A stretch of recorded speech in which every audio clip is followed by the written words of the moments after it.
边境明仔载都要开放了，入境检疫改做0+7天，打来出国回国总算唔免过来隔离。有真侪民众已经陆出，准备要出国，好好算咯。讲这几天到外交部领务局要来换新护照的人，规处经是排咧排甲长落落。领务局嘛加派骹手来支援。领务局是来建议讲，会当找旅行社来代办，嘛会当利用领务局的官网预约办理的时间。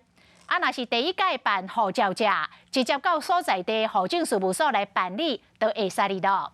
另外，根据着旅行社上新的统计，边境开放了后，台湾人出国上界热门的5大旅游点：日本、韩国、东南亚、欧洲甲澳洲。写资料、打相片，心情真期待。会知影外交部领事局排真侪等咧换护照的人，知影10月13号国门开放，大家拢真期待出国。疫情降温嘛，所以可能有机会出国的话来办一下。想要去哪里？最想去哪？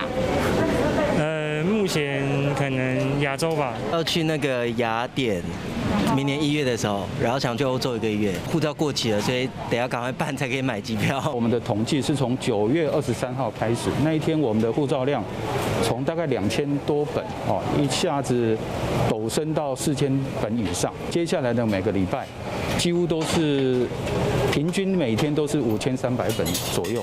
人数有影变多，就和旅游业者问的电话嘛接袂离。时行一定路线包括日本、韩国、越南、泰国、东南亚地区，后尾是有英国、美国，就和澳洲嘛真时行。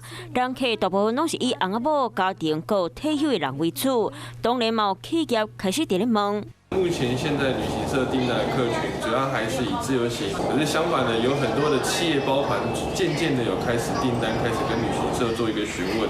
那目前最热门的国家包含其中一个日本，那冬季部分的话，我们东南亚的海岛型的一个国家也变成是旅游的一个趋势。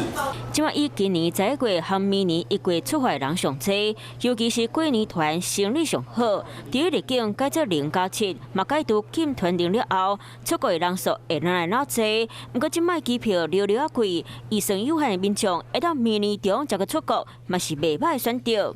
嗨，我是庄宇杰，想要看到更多的新闻内容吗？赶快订阅华视新闻的 YouTube 频道，并且开启小铃铛，跟着宇杰一起看新闻吧。